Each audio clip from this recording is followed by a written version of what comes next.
આપે તો એનો ઉપકાર જીવનભર યાદ રાખીએ છીએ, તો જેણે ભગવાન આપણા જીવનમાં આપ્યા એનો ઉપકાર કેમ ભૂલી શકાય? એટલે કે આપણા બધા ઉપર શ્રી મહાપ્રભુજીનો બહુ મોટો ઉપકાર છે. અરે એ દાન દક્ષશ્ચ મહોદાર ચરિત્રવાન, કોઈ ના આપી શકે એવું દાન શ્રી મહાપ્રભુજી આપણને આપ્યું છે. જેના થકી, જેની પ્રેરણા થકી ભગવાન જીવનમાં પ્રવેશ, એનાથી મોટી બીજી વાત કઈ હોઈ શકે?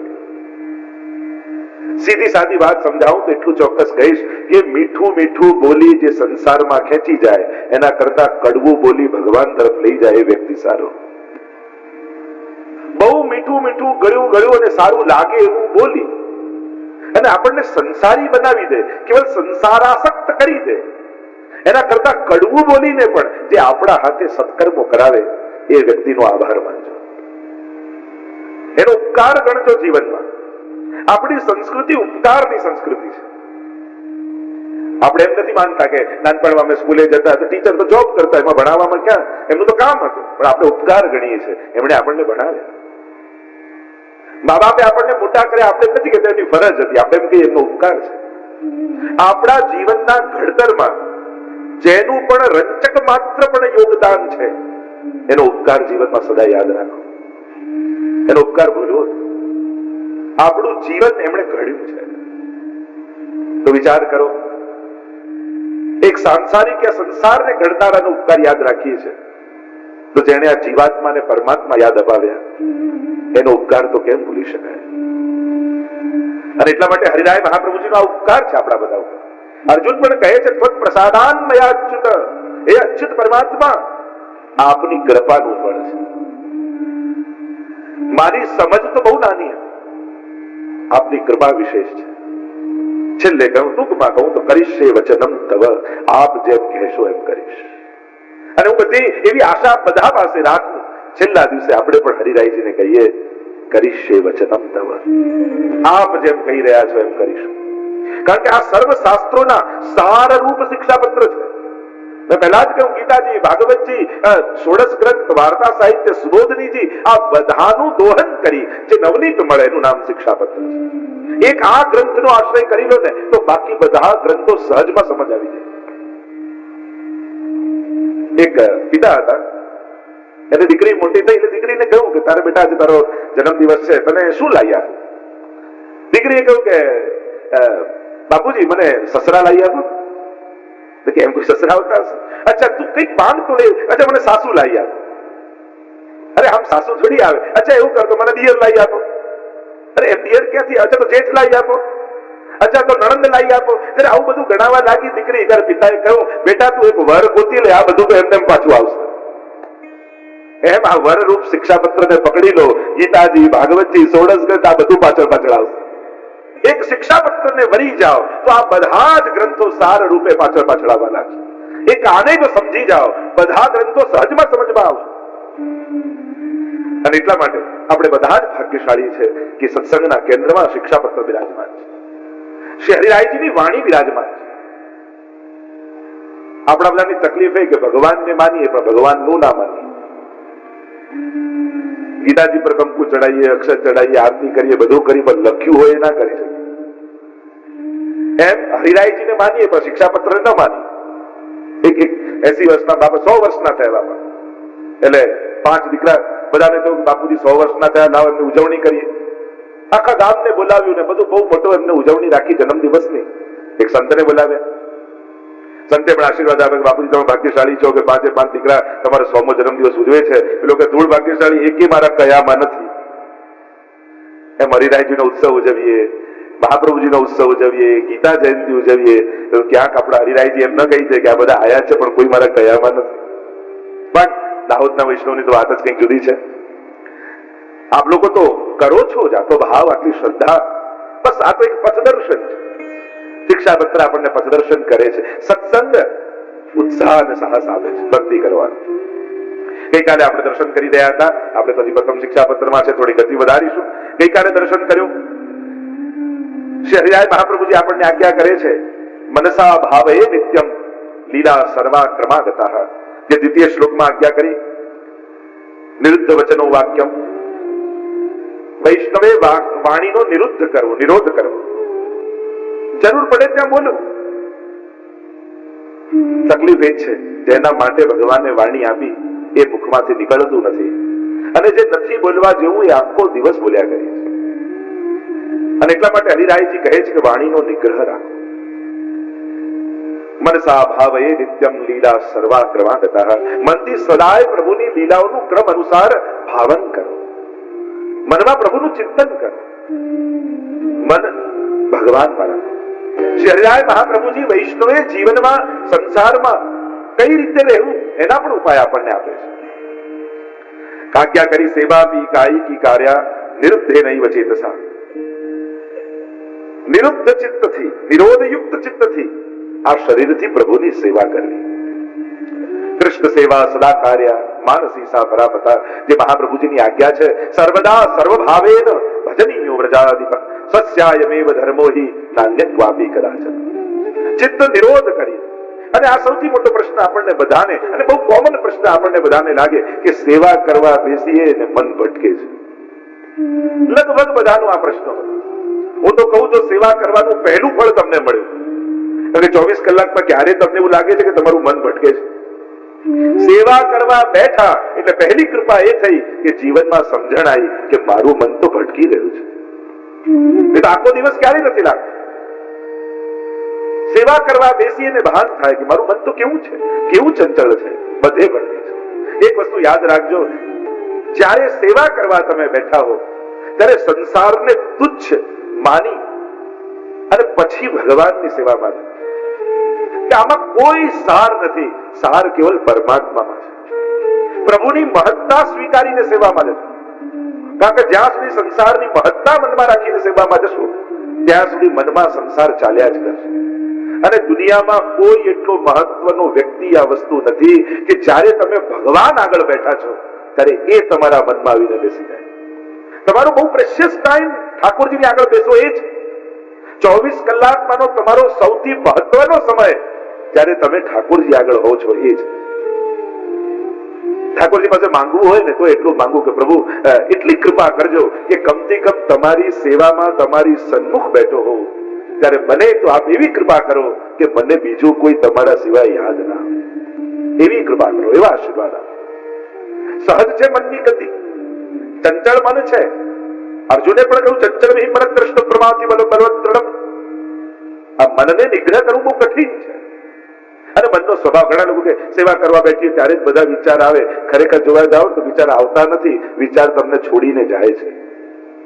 અને પ્રભુ આગળ બેઠા હોઈએ ત્યારે મનમાં ખોટા વિચાર, લૌકિક વિચાર રહી ન શકે એટલે એક એક વિચાર તમને મૂકીને દૂર જાય છે. જેમ આંખમાં કાજળ લગાડ્યું હોય આંખને દેખાય નહીં, પણ આંગળીથી લઈને આમ દૂર કરો તો કાજળ દેખાય. પણ આંખમાં લગાડેલું કાજળ આંખને દેખાતું નથી. એમ આ બધા વિચારો મનમાં જ હતા. પણ પ્રભુ આગળ બેઠા એટલે લૌકિક વિચારો મનમાં રહી ન શકે એટલે તમને છોડી છોડીને જવા લાગ્યા. તમારાથી દૂર ગયા એટલે તમને દેખાયા. એટલે જયારે પણ વિચાર આવે ને તેમને વિચારું કે વિચાર આવી રહ્યા છે, એમ વિચારું ચલો આ વિચાર પણ ગયો, આ વિચાર પણ ગયો, આ વિચાર પણ ગયો. આવું 5 વાર કરશો ને તો મન ઠાકોરજીમાં આવી જશે. અને ત્રીજી વાત, મન ભટકે છે કેમ? કારણ કે પ્રભુમાં નિરુદ્ધ નથી હોતું. સ્વયં મહાપ્રભુજી આજ્ઞા કરે છે ચેતસ્તત પ્રવણમ સેવા. ચિત્ત પ્રભુમાં પરોવા એનું નામ સેવા. ચિત્તનું પરવણ લીલાના અનુસંધાનથી થાય છે. જે સમયની સેવા ચાલતી હોય લીલાનું અનુસંધાન કરો. આપણે કદાચ આસ્કરદાસજી આદિની કેવી વાર્તા આવે છે, યુદ્ધના મેદાનમાં લડતા લડતા માનસી સેવા ચાલે છે.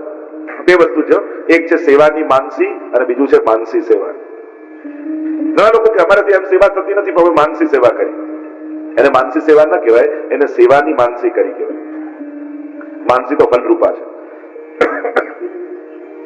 અને એટલા માટે આસ્કરદાસજી યુદ્ધના મેદાનમાં પણ માનસી સેવા કરી રહ્યા છે. અને માનસી સેવા કરતા કરતા એમને એમ થયું કે હું કઢીનો ડબરો ભોગ ધરું છું રાજભોગમાં. અને કઢીનો ડબરો ભોગ ધરવા જતા ઘોડાને ઠેસ વાગી અને યુદ્ધના મેદાનમાં કઢીનો ડબરો ઢોળાયો એવું એમને લાગ્યું. અને ઇતિહાસ એમ લખે છે કે યુદ્ધના મેદાનમાં એમના કપડા કઢીવાળા થઈ ગયા. વિચાર કરો, યુદ્ધ લડતા લડતા મનથી સેવા થઈ રહી છે. અને આપણે સેવા કરતા કરતા મનમાં તમે બોલ્યા હું નથી કર્યું, હું તો સેવામાં જોઈએ. આપણે પેલા સાસુ ને બહુની વાર્તા નથી આવતી? સેવા કરતા કરતા સસુરને એમ થયું કે જોડા સીવવા માટે આવ્યા છે અને હજી સુધી મોચી જોડા નથી આપી, અને બહાર પેલી બુહારી કરતી હતી બહુ. એટલામાં કોઈ મહેમાન આવ્યું, પૂછ્યું શેઠજી ઘરમાં છે? ના ના, શેઠજી તો મોચીની દુકાને ગયા છે. અને પેલા સસુર બૂમ પાડતા પાડતા બહાર આવે કે હું સેવામાં બેઠો છું, તને ખબર છે ને એમ કેમ મોચીની દુકાન? એવું ક્ષમા કરજો, આપ શરીરથી તો સેવામાં બેઠા હતા ઠાકોરજી સન્મુખ, પણ મન તો મોચીની દુકાને જ ગયું. હરિરાયજી આજ્ઞા કરે છે. આપણા બધાની તકલીફ એ છે, જ્યાં શરીર હોય છે ને ત્યાં મન નથી હોતું. એકવાર એક ભક્ત હતો, તે ભગવાનને કહ્યું કે તું વ્રજમાં આવ, હું તને દર્શન આપીશ. ભક્ત પ્રસન્ન થઈ ગયો, તુરંત નીકળ્યો ઘરેથી, વ્રજમાં પહોંચ્યો. 3 દિવસ રોકાયો, પણ ઠાકોરજીના દર્શન ન થયા. અને દર્શન ન થયા અને પાછો ઘરે આવ્યો તો જોયે તો દ્વારની બાજુમાં ઠાકોરજી ઉભા છે. પ્રભુ મને બોલાવે વ્રજમાં, મારા ઘરની આગળ ઉભા છો, આવું કેમ? કે મારો વાંક મારો નહીં તારો છે. તું વ્રજ માટે નીકળ્યો ત્યારે તાળું મારીને તે વિનંતી કરી હતી, પ્રભુ ઘરનું ધ્યાન રાખજો, હું વ્રજ જઈને આવું છું. હવે તે મને વિનંતી કે ઘરનું ધ્યાન રાખજો, એટલે હું વ્રજથી ઘરમાં આવી ગયો. હરિરાયજી આજ્ઞા કરે છે, દેહથી સેવા થાય, ચેતસ્તત પ્રવણમ, પણ મન નિરુદ્ધ કરી દે. સેવા કરતા હોય ત્યારે એમ વિચારું કે ઠાકોરજી મને તાકી તાકીને જોઈ રહ્યા છે. તમે મને અહીંયા બેઠા કોઈ તમે તાકી તાકીને જોતો, તમારું મન ત્યાં જ રહે, તો પેલો જુએ, પેલો જુએ, પેલો જુએ. એમ ત્યારે સેવામાં હંમેશા મનમાં ચિંતન રાખવું કે પ્રભુ મને જોઈ રહ્યા છે. આપણે બધા ભગવાન ક્યારે દેખાશે એ ચિંતન કરીએ છીએ, પણ ભગવાન મને દેખી રહ્યા છે એનો વિચાર ક્યારેય નથી કરતા. ક્યારે દેખાય ભગવાન, ક્યારે દેખાય ભગવાન, ક્યારે દેખાય? પણ પ્રભુ મને દેખી રહ્યા છે, જોઈ રહ્યા છે. અને બીજી વાત, આ મન ભટકવાનું મૂળ કારણ એ છે કે સેવામાં જઈએ ત્યારે ચિત્તમાં પ્રસન્નતા નથી હોતી, અને પ્રસન્નતા નથી હોતી, મન ઉદાસ હોય છે, અને એટલા માટે મન ભટકે છે. તમારું મન ક્યારે નંદમહોત્સવ કરતા ભટક્યું? કે નંદમહોત્સવ ચાલતો હોય તમને તમારું મન ભટકે છે? ક્યારે હોળી ખેલ ચાલતો હોય તમને એમ લાગે મારું મન ભટકે છે? તમે આનંદમાં હો ને ત્યારે મન ક્યારે ભટકતું નથી. તમે જયારે ઉદાસ હો છો, હતાશ હો છો, નિરાશ હો છો, ત્યારે મનને પણ થાય કે આ શરીરમાં રહેવા જેવું નથી, એટલે એ પણ તમને મૂકી મૂકીને બહાર જાય છે.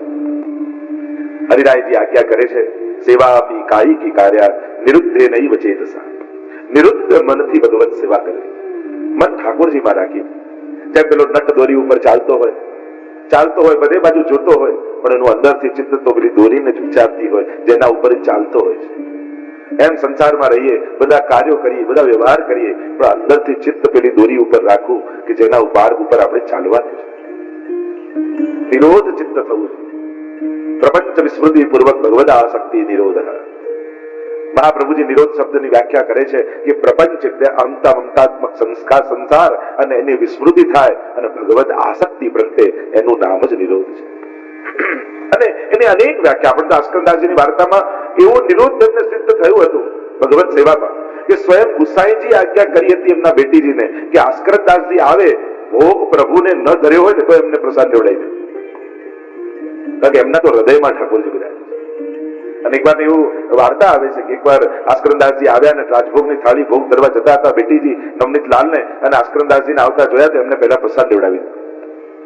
ફરી રાજભોગ સિદ્ધ કર્યો અને ફરી ઠાકોરજીને ધર્યો. અને ત્યારે ગુસાઈજી આરતી કરવા માટે પધાર્યા, જોયે તો નવનીત લાલ મરક મરક મરકી રહ્યા છે, પ્રસન્ન થઈ રહ્યા છે. ત્યારે ગુસાઈજી પૂછ્યું કે બાબા આજે આટલા પ્રસન્ન કેમ છો? અને ત્યારે નવનીત લાલે કહ્યું કે કાકાજી આજે રાજભોગ હું 2 વાર આરોગ્યો, એક વાર આસ્કંદાસજીના હૃદયમાં બિરાજીને અને બીજી વાર ફરી રાજભોગ ધર્યો. આવો નિરોધ એમને સિદ્ધ થયો. શેઠ પુરુષોત્તમ દાસના દીકરા ગોપાલદાસ, એમને કેવો નિરોધ સિદ્ધ થયો, કેવી આસક્તિ, કેવી વ્યસન સિદ્ધ થઈ. મદન મોહનલાલ ની સેવા કરતા કરતા એવું ચિત્ત આસક્ત થયું, આખો દિવસ ભગવત સેવામાં રહે. ભગવત સેવામાં કરતા કરતા શયન પડે ને થાકીને સુઈ જાય તો સુવાય ન જાય, નિજ મંદિરનો ઉંબરો હોય ને ત્યાં માથું રાખીને સુઈ જાય.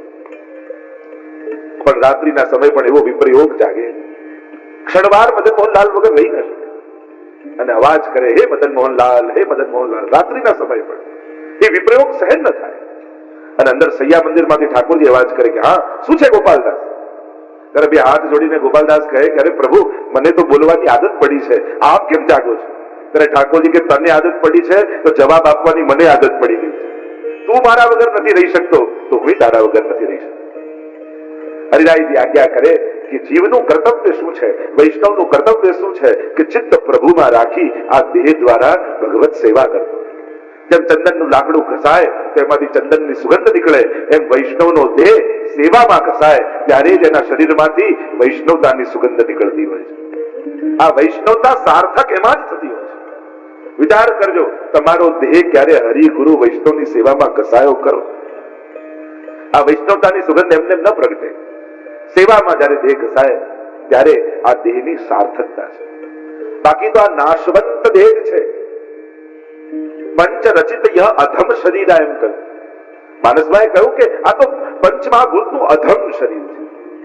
પણ મારા મહાપ્રભુજી કહે વૈષ્ણવનો દેહ અધમ નથી, કારણ કે વૈષ્ણવને દેહ મળ્યો છે ભગવત સેવા માટે અને એમાં જ એની સાર્થકતા છે. તેમ હરિરાયજી સમજાવતા કહ્યું દૈહિકમ કર્મ નિખિલમ પ્રભુ સેવોપયોગી નામ. અને એટલા માટે સેવામાં જે પદાર્થો ઉપયોગી છે તેનું રક્ષણ જીવે કરવું અને એ રીતે જ બધી શારીરિક ક્રિયાઓ કરવી. આ જે કાંઈ પણ સાંસારિક પદાર્થો મળ્યા છે એમ માનશો કે મારા માટે છે, તે બધા જ પદાર્થો તમારા બંધન કરનારા થઈ જશે, પતન કરનારા થઈ જશે.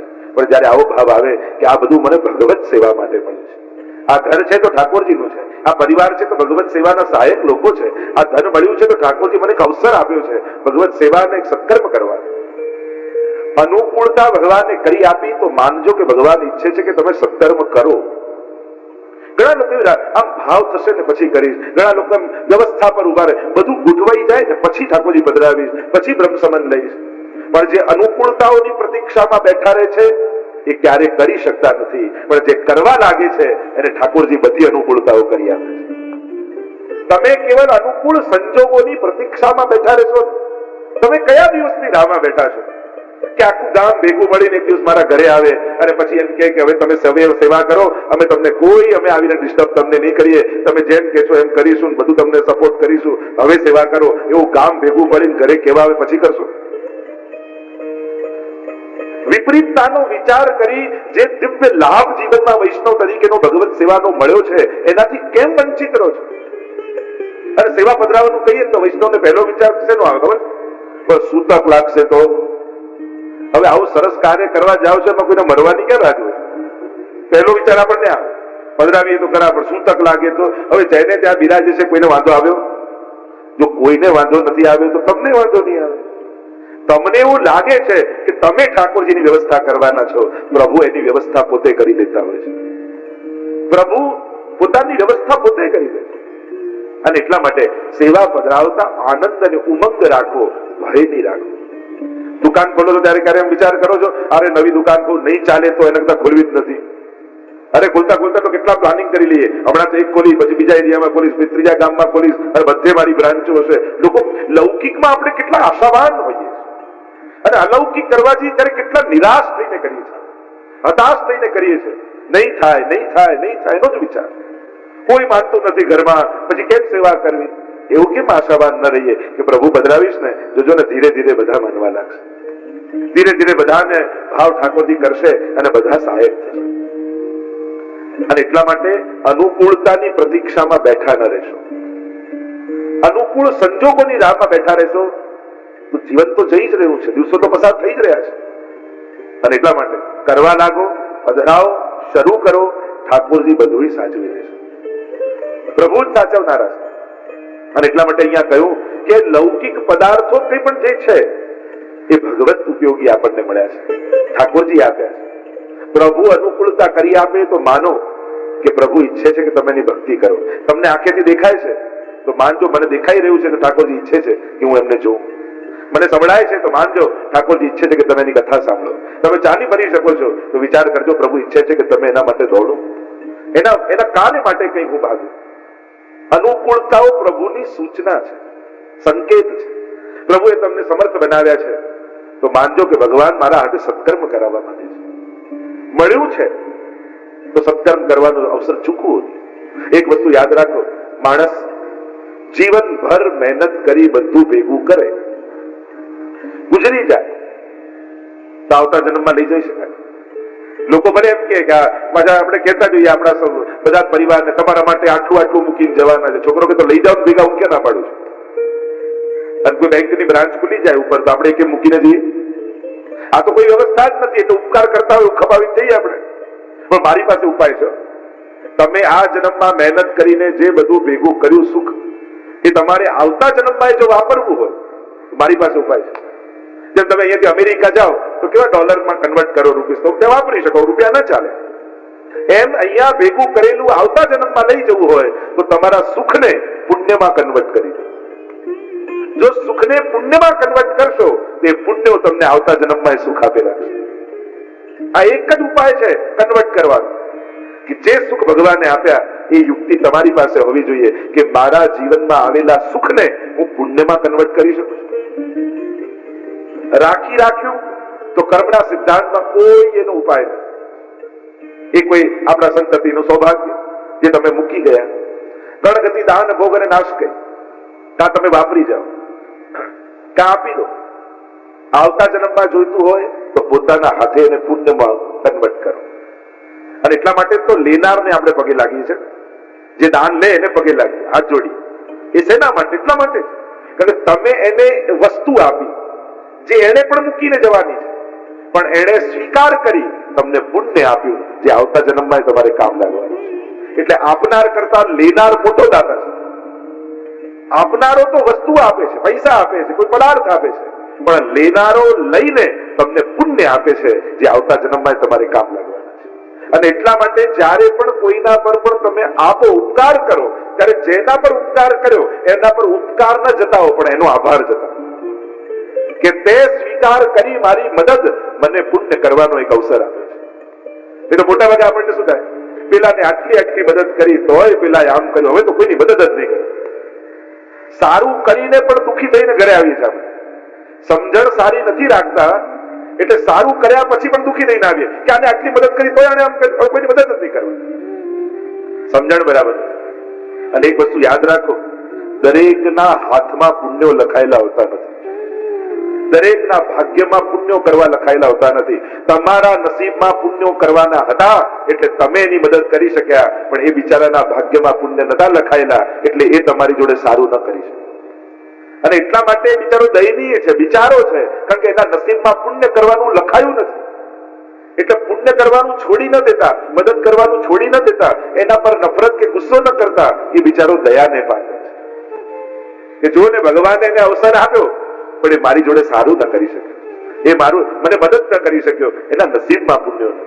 અને સૌથી ગરીબ વ્યક્તિ એ છે જેના ભાગ્યમાં પુણ્યો કરવાનું ન લખાયેલું. કારણ કે આંખ બધાને મળે છે પણ દરેક આંખને દર્શન નથી મળતા.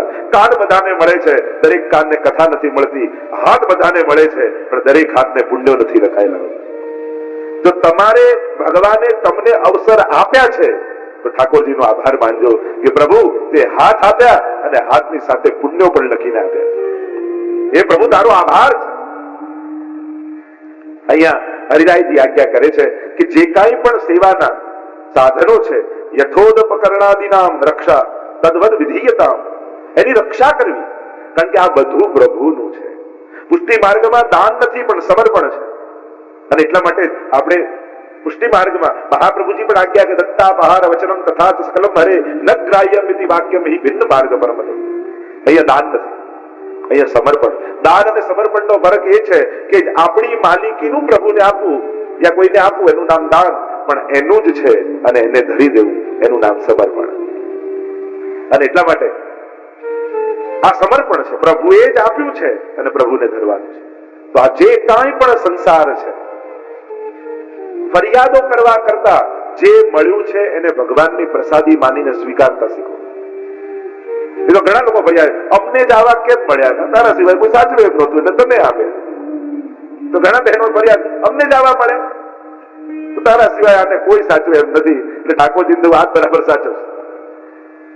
ભગવાને જે આપ્યું, જેમ તમે કોઈ હવેલીમાં પ્રસાદ લેવા બેઠા અને તમારી પાતળમાં જે મૂકી ગયા, જે પણ મૂક્યું એનામાં તમને અવો ભાવ થાય કે ચલો ઠાકોરજીનો મહાપ્રસાદ છે અને મહાપ્રસાદ માનીને સ્વીકારી લો છો. એમાં પસંદગી ના હોય કે આજ જોઈએ આજ જોઈએ આજ જોઈએ, પછી જમ્યા કહેવાય, પછી પ્રસાદ લીધો ન કહેવાય. જે પાતળમાં આવી ગયું એને પ્રસાદ માનીને સ્વીકારી લો છો, એમ જે સંસારમાં મળ્યું છે એને ભગવાનની પ્રસાદી માનીને સ્વીકારી લો. ફરિયાદ કરતા રહેશો તો ઉદ્વેગ અને ક્લેશ સિવાય જીવનમાં બીજું કાંઈ નહીં આવે. તમારી જ સમજણ દ્વારા તમારે વિપરીત સંજોગોને સ્વીકારવાના છે. જેની સમજણ સારી હોય ને એનો ખરાબ સમય પણ જલ્દી વ્યતીત થઈ જાય, અને જેની સમજણ સારી ના હોય ને એ સારા સંજોગોને પણ ખરાબ સંજોગોમાં ફેરવી દે. અને ત્યાં સુધી ચલો સંજોગો હેરાન કરે તોય સમજી લેવાય કે સંજોગોથી દુઃખી થયા, પણ સ્વભાવથી દુઃખી તો ક્યારેય ન થતા હો. આ તો પોતાનો જ પગ કુલાડી પર માર્યો કેવાય. જે વ્યક્તિ સ્વભાવથી દુઃખ ઉભા કરે ને એને તો પોતે જાતે દુઃખ ઉભા કર્યા કહેવાય. આ જે કાંઈ પણ સંસારના પદાર્થો મળ્યા છે એ ઠાકોરજીની પ્રસાદી છે, એને સ્વીકારતા શીખો. અત્યારના સમયનું તપ શું છે? અત્યારે કોઈ જંગલમાં જઈને આપણે તપ કરવા બેસવાના છે? અને કદાચ જાઓ તો ફોરેસ્ટ ડિપાર્ટમેન્ટ વાળા તમને બેસવાય દેવાના જંગલમાં? હવે તો એ પ્રશ્ન છે. ત્યાં તમને કોઈ બેસવા નથી દેવાનું. અત્યારનું તપ શું? ભગવાને જે સંજોગો આપ્યા છે એ સંજોગોને સ્વીકારી સંતોષથી જીવવું, એનું નામ જ તપ છે. જીવનમાં સંતોષ છે. ધારેલું બધું જ થતું નથી, પણ જે થયું છે એને ભગવાનની ઈચ્છા માનીને સ્વીકારતા શીખો. તથૈવ તસ્ય લીલેતિ મત્વા ચિંતામ ધૃતમ ત્યજે. મહાપ્રભુજી એ જ સમજાવે છે, આ પ્રભુની લીલા છે. અને તમારા જીવનમાં જે કાંઈ સુખ દુઃખ આવે છે એ તમે જ કર્મોની કલમ દ્વારા તમારું ભાગ્ય લખેલું છે. ઓહુ ન કાહુ સુખ દુઃખ કરદાતા નિજકૃત કર્મ ભોગહી સંભ્રાતા. તુલસીદાસજી એટલે જ કહું કે કોઈ કોઈને દુઃખ નથી આપતું, કોઈ કોઈને સુખ નથી આપતું, બધા જ પોતાના કરેલા કર્મો ભોગવે છે. અને એટલા માટે પોતાના દુઃખ માટે ક્યારે કોઈને જવાબદાર નહીં કરો. વિચાર એમ કરો કે મારા જ કોઈ કર્મો હશે જેથી આને દુઃખ આપવા માટે મારા કર્મોએ પ્રેર્યો છે. હરિરાયજી આજ્ઞા કરે છે, જે કંઈ પણ ઉપકરણો મળ્યા છે એની રક્ષા કરવી, સાધનો મળ્યા છે એની રક્ષા કરવી, અને ભાર્યાદિવી સ્વનુરાગોપી સેવા હેતુ કહેવહી. અને ઘરમાં જે કોઈ પણ લે છે, પતિ હોય તો પત્ની, પત્ની હોય તો પતિ, બાળકો જે કાંઈ પણ છે, આ બધા